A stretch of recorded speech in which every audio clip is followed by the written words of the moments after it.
Back to DS classes में सभी student का स्वागत है। मैं हूं दीपिका साहू और आप सभी के लिए लेकर आई हूं क्वार्टरली एग्ज़ाम के जो पेपर है उसको कैसे सॉल्व करेंगे। तो सभी के लिए बहुत ही आसान रहा होगा, आई होप सो। और अगर आप लोगों की कॉपी तो अभी तक चेक हो चुकी होगी, सो प्लीज़ आप मुझे अपने कमेंट सेक्शन में बताइएगा कि आप लोगों के मार्क्स क्या रहे हैं। आज हम लोग सीखेंगे कि क्वेश्चन पेपर को कैसे सॉल्व करेंगे और इसके बाद कैसे कैसा क्या क्या आया है आप लोगों का। आप लोग मुझे अगर आप किसी और स्टेट से बिलोंग करते हैं, ये है एमपी बोर्ड एग्ज़ामिनेशन क्लास 10 का। अगर आप किसी और स्टेट से बिलोंग करते हैं तो मुझे वो डीएम में बता दीजिए या फिर कमेंट सेक्शन में, या फिर आप मेरी इंस्टा आईडी पर भी मुझे मैसेज करके बता सकते हैं कि मैम इसको रिसॉल्व करके बताइए। ठीक है, चलिए देखते हैं। ये जो एक सबसे पहले आता है एक पैसेज, दो पैसेज आते हैं आपके 5-5 नंबर के। इसमें 5-5 नंबर के ऑप्शनल आते हैं। ठीक है, तो 5-5 नंबर के क्वेश्चन रहते हैं, मतलब ऑप्शनल रहते हैं। ठीक है, तो आपको पूरा टाइम पैसेज जो है उसको सॉल्व करने में बिल्कुल नहीं लगाना है। सबसे पहले आपको क्या करना है, फर्स्ट का आप लोगों को देखना है क्या क्वेश्चन। जैसे लिखा है कि according to the paragraph what was the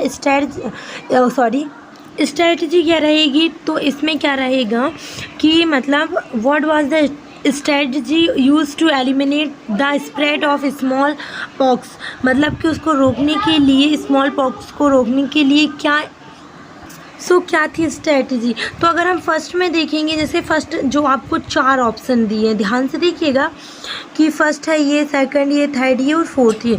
treatment of the individual victim, isolation of victim and mass vaccination of the entire village या extensive रिपोर्टिंग ऑफ आउटब्रेक। तो चलिए हम एक बार इस पैसेज को थोड़ा सा पढ़ेंगे, देखेंगे कि स्ट्रेटजी कहाँ लिखा है। सबसे पहले तो यहाँ पर जो है, अगर आप ध्यान से देखेंगे तो स्ट्रेटजी मिल जाएगी आपको। Was not only to provide mass vaccination but also to slot patients with active smallpox in order content the spread of the diseases and add to break the chain movement। तो slotted जिसमें आया है वही answer है। आ जाओ, तो इसकी strategy क्या थी आप लोगों की, ये थी। तो फर्स्ट का आंसर यही है। ठीक है, फर्स्ट का आंसर क्या है, ये है। सेकंड की अगर बात करूँगी कि विच of the following is the best title for the passage, तो जो पैसेज है उसका जो टाइटल है वो क्या होगा। मैंने आपको हिंदी में भी सिखाया है, इंग्लिश में भी बताती हूँ कि इंग्लिश में सिंपल अगर लैंग्वेज में बात करूँ अगर मैं टाइटल की, तो जो चीज़ बार बार रिपीट हो रही है दैट इज़ कॉल्ड टाइटल, वही होगा उसका शीर्षक। तो स्मॉल वैक्सीनेशन ही इसका टाइटल रहेगा। ठीक है, अभी थर्ड देखेंगे क्योंकि स्मॉल पॉक्स ही बार बार आया है, देख लेना आप लोग। With reference to the above passage which statement doesn't refer to smallpox. कौन सा स्टेटमेंट, मतलब कौन सा जो स्टेटमेंट है वो स्मॉल पॉक्स को संदर्भित नहीं करता है। ठीक है, करता है नहीं करता। It was a serious threat to the that time, मतलब बहुत ज़्यादा सीरियस फैला हुआ था। People are no longer vaccinate for it. People मतलब बहुत ज़्यादा की मात्रा में उन्होंने वैक्सीनेशन नहीं ली थी। The diseases still exist the same parts of the world. ये जो स्टेटमेंट है उससे कहीं ना कहीं किधर से भी मेल नहीं खाता है। तो चौथा देखेंगे हम लोग, जिसमें लिखा है from the above passage it can be inferred that. तो इसका राइट आंसर रहेगा भाई no new cases of smallpox have been reported this year. ये चीज़ आपको उसमें मिल जाएगी अगर आप ध्यान से देखेंगे तो, है ना। चलिए मैं पैसेज में बताती हूँ आप लोगों को। एक भी स्टेटमेंट जो है इसमें वो उसको मेल नहीं खा रहा है, लेकिन ये जो एक चीज़ है वो उससे मेल खा रही है, सिर्फ एक चीज़। आप ध्यान से अगर पूरे पैसेज में देखेंगे ना तो बस यही चीज़ जो है वो मतलब हो सकता है, मतलब अपन अनुमान लगाया जा सकता है कि हम और भी कोई केसेस स्मॉल पॉक्स के रिपोर्टेड नहीं हुए थे उस। अभी हम देखेंगे कि पांचवा, what was the goal of the camp against smallpox. तो उनका गोल क्या था, to eliminate smallpox worldwide in 10 years. देखो स्मॉल पॉक्स को देश भर में से 10 ईयर में ही रोकना था, मतलब 10 साल के अंदर अंदर। यहाँ पर देखना ये लिखा है डिकेड। डिकेड जो है, डिकेड का मतलब होता है दशक। दशक मीन्स होता है 1 से 10 साल के बीच का समय। तो उनका जो गोल था वो ये था कि the goal was eradicate the diseases in 1 decade. तो इरिडिकेट मतलब होता है कि रोकना। और अगर मैं यहाँ पर इस एलिमिनेट की बात करती हूँ, किसकी, एलिमिनेट की, तो एलिमिनेट मतलब भी सेम प्रोसेस होता है कि रोकना। थोड़ा थोड़ा मतलब तो आपको पता होना चाहिए शब्दों का कि कहाँ किस शब्द का यूज़ करेंगे। सॉरी वीडियो कट कट के बन रही बिकॉज मैं थोड़ा सा बिजी हो गई थी। Read the following passage and answer the question given below. आपको ये पैसेज दिया है, मैंने बोला ना आप लोगों के 2 पैसेज आएंगे, या मैं क्लास 10th वालों के लिए बोल रही हूँ, MP बोर्ड एग्जामिनेशन वालों के लिए बोल रही हूँ कि आप लोगों के 2 पैसेज आएंगे। फर्स्ट में सेक्शन ए में जो कि अनसीन पैसेज होंगे, है ना। तो इसमें भी आपको 5 क्वेश्चन प्रोवाइड किए गए हैं, आप लोग देख लेना। How does the author reward him after his success. तो बड़े कामली देखना, चीज़ों को ध्यान से देखना, प्रोसेस को कि कहाँ क्या लिखा है। I reward myself at the end of indulging in my favourite pastime and taking a short holiday. उनने क्या लिया था, शॉर्ट हॉलीडे लिया था। ये उसमें अपनी मतलब वो चीज़ क्या है, मैंने टिक लगानी है, वो तो आप देख लेना। One has to work hard and learn at least from failures. तो इसका आंसर क्या हो, सॉरी क्वेश्चन यह था कि what does the author try to convey. आप लोगों को ऑथर क्या देने की कोशिश कर रहे हैं पैसेज के माध्यम से। तो वो ये कहना चाहते हैं कि वर्क हार्ड करो, कठिन परिश्रम करो, देन अपने फेलियर से, अपनी असफलताओं से सीखो। ये मैंने कहाँ देखा है मैं बताती हूँ।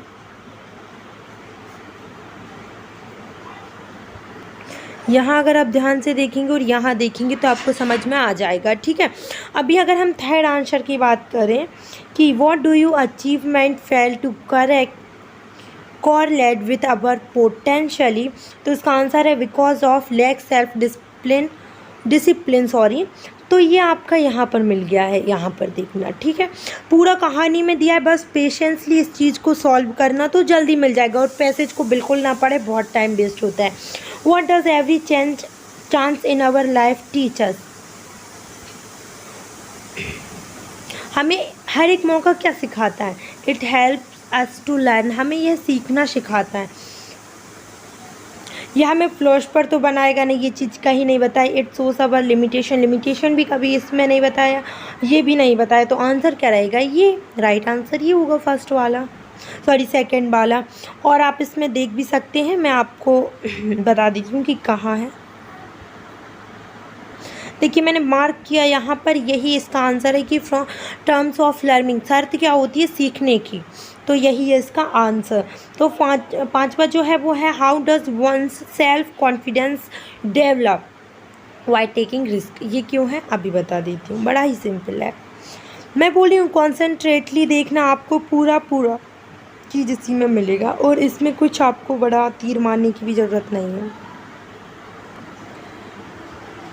यहाँ से देखना, यदि आप यू आर आप समथिंग रिस्क लेंगे तो that's how self confidence develops. अगर आप रिस्क लेंगे जब ही आपका सेल्फ कॉन्फिडेंस जो है डेवलप होगा। सेक्शन बी है आपका राइटिंग का, चलिए हम इसको देखते हैं। इसमें है थर्ड से question, you must have heard the name of red cross. आपने रेड क्रॉस सोसाइटी का नाम तो सुना ही होगा भाई। ये क्या है, एक इंटरनेशनल ऑर्गेनाइजेशन है, अंतर्राष्ट्रीय संगठन है। Its aim is very noble, इसका जो एम है बड़ा ही नोबल है। चलिए इनमें 2 चीज़ें आपको करनी है वो देखते हैं। मैं बोलती हूँ पहले क्वेश्चन पढ़ो फिर आंसर दो। Make note based on the our passage, आपको नोट बनाने, जिसको भी नोट बनाने, मैं इसमें बड़ा ही सिंपल नोट बनवाऊँगी क्योंकि इसका जो मतलब ये जो कितने नंबर का है, ये जो है यहाँ पर दिया होगा ये 4 नंबर का है। तो मिनिमम 3 नंबर आपको किस में मिलेंगे, नोट में मिलेंगे, और 1 नंबर जो है आपको सबटाइटल में मिलेगा। तो सबटाइटल इसका रेड क्रॉस सोसाइटी है, बच्चे को पता है ये चीज़, क्योंकि रेड क्रॉस सोसाइटी की बात हो, टाइटल रेड क्रॉस सोसाइटी ना हो, ऐसा तो हो ही नहीं सकता है। अब देखिए ध्यान से देखिएगा, इसमें अगर हम नोट्स की बात करेंगे तो कहाँ से चालू करेंगे, यहाँ से अगर हम बात करेंगे मैं बोलूँगी कि पहले कुछ लाइन फर्स्ट की लिख लेना, फर्स्ट की नहीं तो इधर से लिख लेना, कुछ नहीं उसके बारे में ही आपको बताना है, यहाँ तक लिख लेना। Its aim is very noble, आपने 2 पॉइंट बना लिए। इसके बाद आपको नोट्स हमेशा 1 पॉइंट 2 पॉइंट 3 पॉइंट करके ही बनता है, यहाँ से लेकर आपने यहाँ तक कर लिया। फिर कुछ लाइन नीचे की लेना है तो नीचे की ले लो, इतना ज़रूरी नहीं कि नीचे की लाइन लो, लेकिन ले सकते हैं। अलग से अगर आपको नोट्स बनाना सीखना है तो आप लोग कमेंट में ज़रूर बताएं, क्योंकि हम उससे आपको एक बेहतर मतलब बहुत ही अच्छा वाला नोट्स बनाना सिखाएंगे। इसमें मैंने डिटेल में नहीं समझा पाई हूँ उतना। यू आर जयदेव शुक्ला, आपका नाम भाई जयदेव शुक्ला है और आप कहाँ रहते हैं, दुर्गा चौक ग्वालियर में। Write a letter to your friend inviting him to spend summer vacation with you, आपको क्या करना है, उसको इनवाइट करना है आपके साथ समर वेकेशन स्पेंड करने के लिए। इसका अथवा में जो है क्या दिया है, एक एप्लीकेशन है लिविंग सर्टिफिकेट, अगर आपको देखनी तो डिस्क्रिप्शन में लिंक दिए, वहाँ से देख लेना। मैंने इसमें ये वाला करवाया है, आप ध्यान से देखना, ठीक है। देखिए यहाँ पर आपने वो जो एड्रेस लिखा है वो डालना है, उसके बाद सिटी नेम डालनी है और डेट डालना है। तो ये सारी चीज़ें उसमें दी है कि आप जयदेव शुक्ला हैं वगैरह वगैरह। और यहाँ पर आपको क्या करना है, आपके फ्रेंड का नाम जो भी है, ABCD जो भी आपके फ्रेंड का नाम है, ABCD तो कुछ का ही नाम नहीं होता है, लेकिन लिख दीजिए। चलिए यहाँ से आपका लेटर स्टार्ट होता है, यहाँ से देख लीजिएगा। इसमें मैं सिर्फ बोल के सिखा रही हूँ, अगर आपको इसका फुल देखना है सिर्फ लेटर का, तो आप मुझे कमेंट में बता देना और डिस्क्रिप्शन में चेक कर लेना। It's been a while since I have heard from you, बहुत टाइम हो गया तुम्हारा कुछ सुना हुआ। Where have you been, I hope this letter finds double one लिखा गया, finds you in the best of your health as summers are approaching. I was thinking if we could spend, मेरी आँखें जलन कर रही हैं तो मैं प्रॉपर दिख नहीं पा रहा है, तो इसलिए प्रोनाउंसिएशन में प्रॉब्लम हो रही है। The summer break together at my place, I will introduce your to all my friends close relatives, I will give you a कहाँ थे अपन, यहाँ थे भाई, कहाँ है बताइए, यहाँ थे, चलिए मिल गया। City tour as well as we will spend some quality time together in malls, water park, etc. I am excited even at the thought of you spending the summer together after so long. I have to tell you a lot of things and expect some from you, same from you. Giving my regards to aunt and uncle, यहाँ पर bye लगाना है, it's not important. Hope to see you soon. And यहाँ per your loving, यहाँ पर आप जयदेव शुक्ला लिखिए क्योंकि उसमें दिया है। तो ये था आपका क्या, एक लेटर जो 4 नंबर का था, और जो मैंने लिखवाया अगर आप उसमें से याद करें ना तो आपका 1 नंबर भी बिल्कुल नहीं घटेगा। और लिविंग सर्टिफिकेट मतलब होता है क्या, ट्रांसफ़र सर्टिफिकेट, तो आप वो भी वही होता है, ज़रूरी नहीं ट्रांसफ़र सर्टिफिकेट की जगह आपको लिविंग सर्टिफिकेट चाहिए, दैट्स इट। क्वेश्चन 5 देखेंगे, कट का निशान देखकर ये ना समझें कि आपको ये नहीं करना, सारे करवाती जा रही हूँ। Right a paragraph on any one of the following topics, आपको इन फॉलोइंग टॉपिक्स पर लिखना है, और ये 5 नंबर का 120 वर्ड्स में लिखना है, आपको 120 वर्ड्स में लिखना है। तो इसमें मैंने ये वाला इंक्लूड किया है कि मध्य प्रदेश द टाइगर स्टेट। आपको अगर कुछ और इसमें से चाहिए तो मुझे बता देना, मैं उस पर से करवा दूँगी। सो चलिए देखते हैं, Madhya Pradesh the state of tiger बोलते हैं जिसको। Madhya Pradesh is a state in a central India. Madhya Pradesh was first November 1956। The capital of the Madhya Pradesh is Bhopal and the largest city is Indore. Madhya Pradesh the second largest state by area, यहाँ है। The 5th largest state of by pollution before 2000, when Chhattisgarh was a part of Madhya Pradesh, was the largest state in India. It borders the state of Uttar Pradesh to the northeast, Chhattisgarh, to the south east, Maharashtra, to the south Gujarat। चलिए आगे देखते हैं, यहाँ capture थोड़ा सा गड़बड़ हो गया। Gujarat to the west and Rajasthan, और to the north west. The official language of the state is Hindi. Narmada is the largest river in the Madhya Pradesh. ये था आपका क्या, भाई ये था आपका क्या एक छोटा सा, क्या बोले तो मैं बोलूँ, पहले इसको ऐसे बोला जाता था, पैराग्राफ में आने लगा है, पहले वंडर ऑफ साइंस आता था, अभी ये सारी चीज़ें आने लगी। तो कंफर्मेशन कुछ नहीं होता है, 2-4 इंपॉर्टेंट आप करवा लीजिएगा, हो जाएगा। ये भी बहुत इंपॉर्टेंट है, इसलिए मैंने इसी को लिया कि आप लोग ये याद कर लें और आप स्क्रीनशॉट लेकर उसको लिख सकते हैं, कोई प्रॉब्लम नहीं होगी। और मैंने ऐसा लिखवाया है ना कि आपका एक नंबर भी नहीं कटेगा। आप सीरियसली सुन रहे हैं इस चीज़ को, एक नंबर भी नहीं कटेगा। On the basic of the picture given below describe the impact of mobile on students life. आपको ये 75 शब्द में लिखना, जो कि 3 नंबर का है, तो छोटा सा लिखना है, कोई बड़ी चीज़ नहीं है। कि आपको लिखना है कि मोबाइल का जो प्रभाव है वो बच्चों की लाइफ पर क्या पड़ रहा है। चलिए देखते हैं, ये देखिए कुछ टाइटल वगैरह दिए हैं, ये देखिए, जैसे कि एक्सेस टू द इंफॉर्मेशन, कुछ दिया है, मुझे कुछ समझ नहीं आ रहा है, कुछ तो मतलब पॉइंट आउट नहीं कर पा रही हूँ। कुछ लिखा है कि learning tools and application, organisation and production, access to online learning. तो मैंने सब कुछ इंक्लूड कर दिया है, आप देख लेना। कि effects of mobile on student, mobile phone is an a device of communication, it is a one of the most easiest and fastest mode of communication. Mobile poses several technical specification like internet browsing. Students use smartphones to browsing internet and find study material. It is access to online learning of mobile phone is a very harmful. Whatever we want, access use of mobile phone is very harmful for our health. ठीक है। तो ये था कुछ हमारा 3 number का था, मैंने थोड़ा बड़ा ही लिखा है क्योंकि कई बार ये है 4 नंबर का भी आ सकता है, तो कोई कंफर्मेशन नहीं है, मैं बोलती जा रही हूँ आप लोगों से। आप स्क्रीनशॉट ले लेना, ठीक है, और आप लिखना है तो लिख लेना। बहुत ही इंपॉर्टेंट चीज़ें हैं जो मैंने इसमें ली हैं। और कुछ नहीं, मैं आपको पेपर सॉल्व करना सिखा रही हूँ कि कैसे आप पेपर को सॉल्व, जिसमें मैंने आपका कौन सा पेपर लिया है, क्वार्टरली एग्ज़ाम का पेपर लिया है जो गवर्नमेंट स्कूल द्वारा प्रोवाइडेड है। और मैंने इसीलिए इस पेपर को लिया है कि ये सॉल्व भी हो जाए और आपको कुछ हेल्प हो जाए हाफ ईयरली एग्ज़ाम में।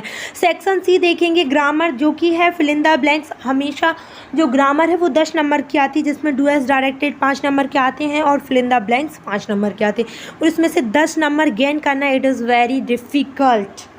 सो तैयारी अच्छी रखिए, बन जाएगा। They didn't play well at they won, यहाँ तक वो अच्छा तक नहीं खेलते थे लेकिन फिर भी वो जीत गए। एट आएगा, एंड नहीं आएगा क्योंकि और की तो कोई बात ही नहीं हो रही है, और सो भी नहीं आएगा, तो की भी कोई बात नहीं क्योंकि वो लोग अच्छा नहीं खेल रहे थे तो जीत गए। गलत, वो यहाँ तक कि अच्छा, वह अच्छा तक नहीं खेल रहे थे। एट मतलब क्या होता है, तक। There is not any water in the pool. देखिए सम एनी का यूज़ जो होता है, एनी जो है नेगेटिव सेंटेंस में यूज़ किए जाते हैं और इंट्रोगेटिव में, और जो सम है वो positive sentence, it means affirmative sentence के लिए यूज़ होता है। ठीक है, अगर अगल से वीडियो चाहिए तो कमेंट करिएगा। They have been playing here, अब यहाँ पर 2 आवर है, कोई टाइम मेंशन हुआ कि 2 बजे से 4 बजे तक या 5 बजे से 8 बजे तक टाइम इशू हुआ नहीं, आपको पता चला ये 2 घंटे कौन से हैं। ये जो टेंस है बहुत ध्यान से सुन लीजिएगा कि प्रेजेंट परफेक्ट कंटिन्यूस टेंस है, तो इसमें क्या होता है, सिंस और फॉर यूज़ होता है।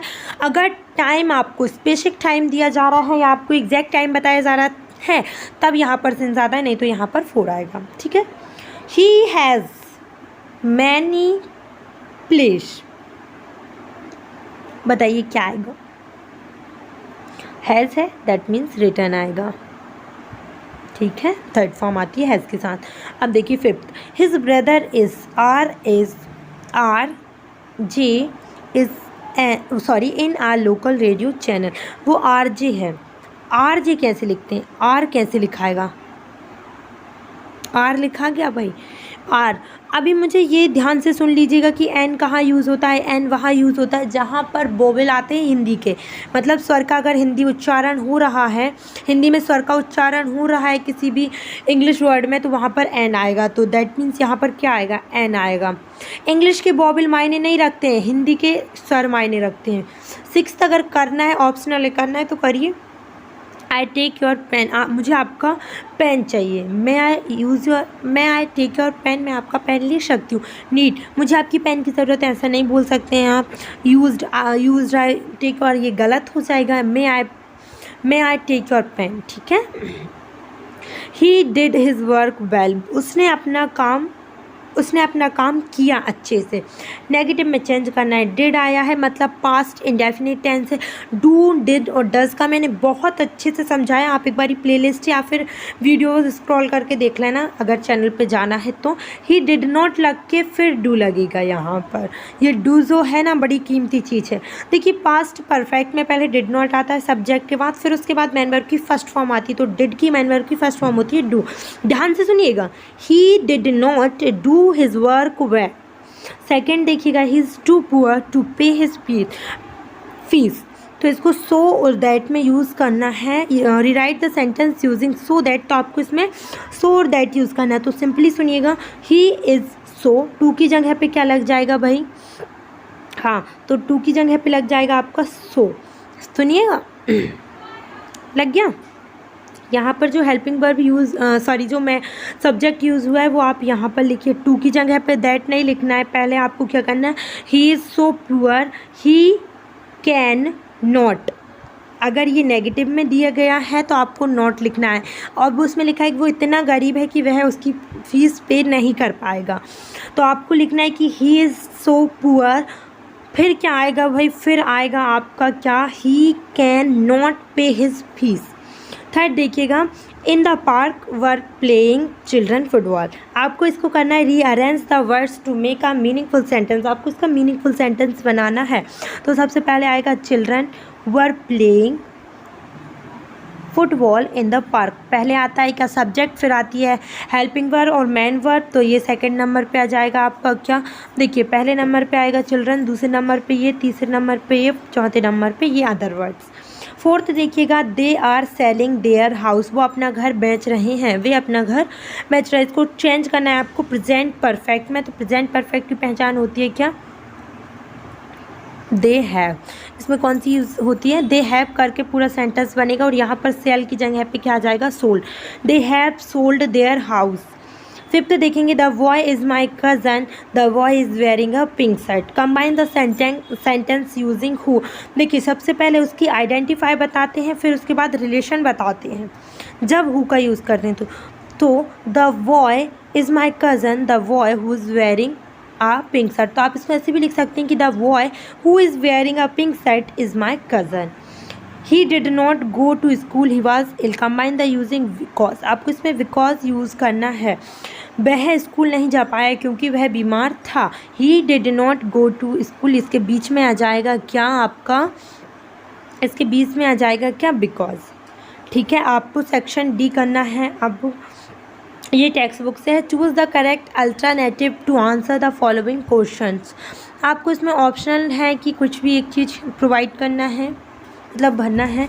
According to Nelson Mandela, what is countries greatest wealth. Country की सबसे धन दौलत चीज़ क्या है, उसके लोग। ये अगर आपने लेसन नहीं पढ़े हैं तो डिस्क्रिप्शन चेक कर लेना, मिल जाएगा। Mister Keesing asking any to write an essay as punishment, है ना, इसका आंसर है। What did Lencho think of the post office employees hunk of groups. The dust of snow affected the poet by changing his mood।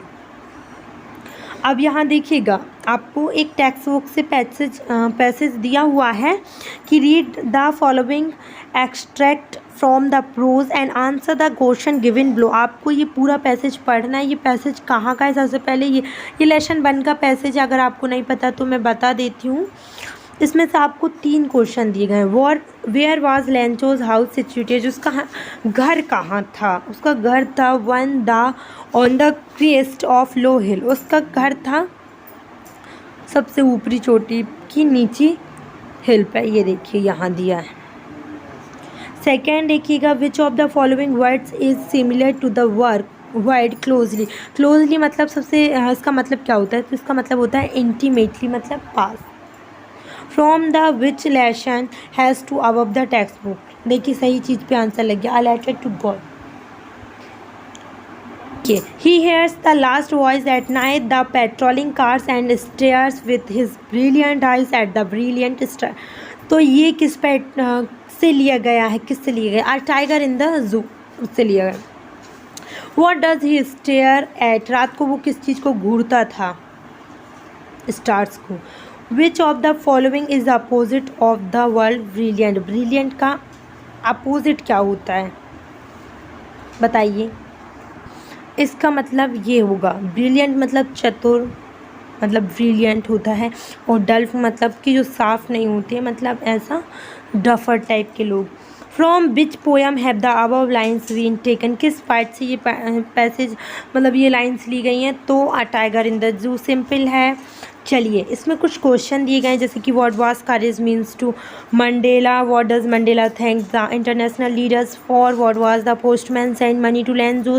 ये कुछ question है, आप लोग देख लें ना। अगर आपको चाहिए तो कमेंट करना, बहुत सारी वीडियो बहुत ज़्यादा लॉन्ग हो जाएगी, अपलोड करने में मेरे को प्रॉब्लम आती है, ठीक है। कुछ ये वाले दिए गए हैं कि describe the narrator experience as he flew the aeroplanes into the storm, उसने जो तूफान में एरोप्लेन्स को उड़ाया था तो उसका एक्सपीरियंस क्या था। How did Mandela hunger for the freedom change his life, hunger for the freedom मतलब स्वतंत्रता के लिए भूख। What quality of Amanda are portrayed in the poem, write a central idea of the poem, fire and ice, उसका central idea क्या था, मतलब central idea से मतलब उसका निचोड़ क्या था। Answer the following question in about 75 words, आपको इसमें से एक कुछ करना है जिसमें आपको 5 वर्ड्स लिखने हैं। 3 नंबर का है, छोटा सा भी लिखेंगे तो चलेगा, जिसमें लिखा है lying and stealing are next door, 9 words ये लिया गया है आपका ये इस पार्ट से। और इसमें कुछ दिया गया है कि in the end of the lesson why does Mrs Pumphrey says this is a triumph of surgery, उन्होंने ऐसा क्यों बोला था। तो that was a quarterly exam paper, जो मैंने आपको रिसॉल्व करके बताया। सब लोगों का क्लास 10 का पेपर हो चुका है क्वार्टरली एग्ज़ाम का। अगर हाफ ईयरली एग्ज़ाम के पेपर जो हैं वो आने वाले हैं, सभी को पता है कि सुन रहे हैं, कितने से होंगे स्टार्ट, आप कमेंट में बताइएगा मुझे, तो जल्दी जल्दी आपके लेसन वगैरह सारी चीज़ें आ जाएगी। तो ये फॉर्मेट है इस पेपर का, और आपने अगर सारी चीज़ों को पसंद किया हो तो वीडियो को लाइक करें।